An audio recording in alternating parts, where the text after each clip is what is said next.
നിയമസഭാ തെരഞ്ഞെടുപ്പിലെ തോൽവിയിൽ നിന്നും തിരിച്ചു വരുമെന്നാണ് CPIM പറയുന്നത്. മെയ് ജൂൺ മാസങ്ങളിലായി എല്ലാ ഘടകങ്ങളും യോഗം ചേരും. അംഗങ്ങളുടെയും അനുഭാവികളുടെയും അഭിപ്രായങ്ങളും സ്വരൂപിക്കുമെന്ന് MV ഗോവിന്ദൻ പറഞ്ഞു. കുറിപ്പ് മാത്രം വായിച്ച് വാർത്താ സമ്മേളനം വേഗത്തിൽ അവസാനിപ്പിച്ചാണ് ഗോവിന്ദൻ മടങ്ങിയത്. പിണറായി വിജയൻ പിന്നീട് പ്രതികരിക്കുമെന്നും പ്രതിപക്ഷ നേതാവിനെ തീരുമാനിച്ചിട്ടില്ല എന്നും MV ഗോവിന്ദൻ അറിയിച്ചു. റിപ്പോർട്ടിലേക്ക്.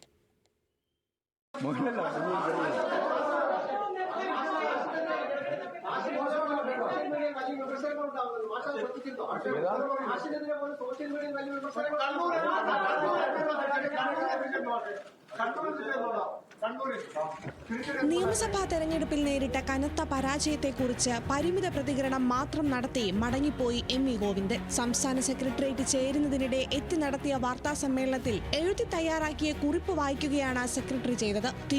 തിരിച്ചുവരും എന്നതായിരുന്നു അതിന്റെ കാതൽ. മെയ് ജൂൺ മാസങ്ങളിലായി എല്ലാ ഘടകങ്ങളും വിളിച്ചു ചേർക്കും. സ്വതന്ത്രമായി അഭിപ്രായം പറയാൻ അവസരമൊരുക്കും. അംഗങ്ങളുടെയും അനുഭാവികളുടെയും നിർദ്ദേശങ്ങൾ കേട്ട ശേഷം തിരുത്തൽ പ്രക്രിയ നടത്തും.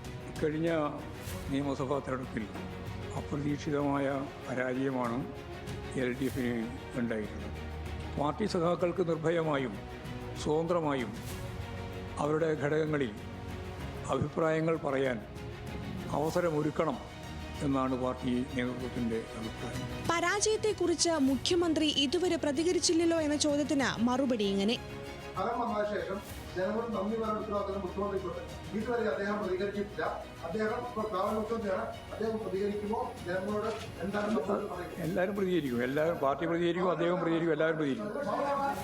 തോൽവിക്ക് പിന്നാലെ ആലപ്പുഴ CPIMൽ പൊട്ടിത്തെറി തുടങ്ങി. കായംകുളത്തെ തോൽവിക്ക് ചില നേതാക്കളെയും വെള്ളാപ്പള്ളി നടേശനെയും പഴിച്ച് പ്രതിഭ രംഗത്തെത്തി. പാർട്ടി കോട്ടയായ പത്തിയൂരിൽ 1500 വോട്ടിന് പിന്നിലായതും നഗരസഭാ പരിധിയിൽ 8000 വോട്ടിന് പുറകിലായതും ചില നേതാക്കളുടെ ഇടപെടലിനെ തുടർന്നെന്നാണ് പ്രതിഭ സംശയിക്കുന്നത്. എന്നാൽ പ്രതിഭയുടെ പരസ്യ പ്രതികരണത്തെ രൂക്ഷമായ ഭാഷയിൽ ജില്ലാ സെക്രട്ടറി R നാസർ തള്ളിക്കളഞ്ഞു.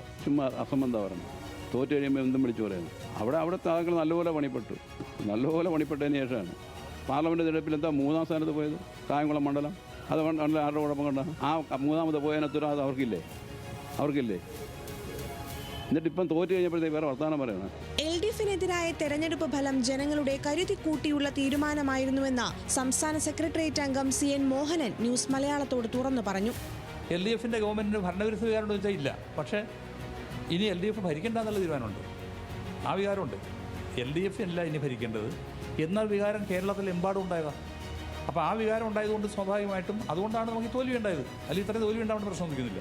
LDFന്റെ കനത്ത തോൽവിക്ക് കാരണക്കാരൻ പിണറായി വിജയൻ എന്ന ഇടത് സഹയാത്രികൻ സെബാസ്റ്റ്യൻ പോൾ തുറന്നടിച്ചു. ജനങ്ങളുടെ മനസ്സിൽ കടുത്ത പിണറായി വിരുദ്ധതായിരുന്നെന്നും സെബാസ്റ്റ്യൻ പോൾ ന്യൂസ് മലയാളത്തോട് പറഞ്ഞു. നമ്മൾ സാധാരണ ഒരു ന്യായം പറയുന്നത് ഭരണവിരുദ്ധ വികാരം എന്ന് പറയും. അത് സാധാരണ സാഹചര്യങ്ങളിൽ നമുക്കങ്ങനെ പറയാം. ഇവിടെ ലളിതമായി പറഞ്ഞാൽ ഭരണവിരുദ്ധ വികാരമല്ല, പിണറായി വിരുദ്ധ വികാരമാണ് വോട്ടർമാരുടെ മനസ്സിൽ ഉണ്ടായിരുന്നത്. അതിന് അനുസൃതമായി അവർ വോട്ട് ചെയ്തു.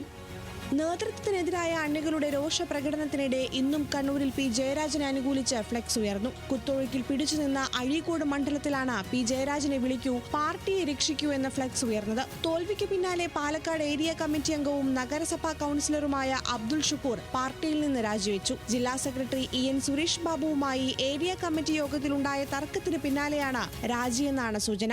അമ്പലപ്പുഴയിൽ ഉജ്ജ്വല വിജയം നേടിയ G സുധാകരൻ ചാരുമൂട് ഏരിയ കമ്മിറ്റിയുടെ കീഴിലുള്ള ഭുവനേശ്വരൻ രക്തസാക്ഷി മണ്ഡപത്തിലെത്തി പുഷ്പാർച്ചന നടത്തി. പാർട്ടിക്ക് തിരിച്ചടിയേറ്റെങ്കിലും കേരളം ബംഗാളാകില്ലെന്നും ആകാൻ അനുവദിക്കില്ലെന്നും നടൻ വിനായകൻ ഫേസ്ബുക്കിൽ കുറിച്ചു.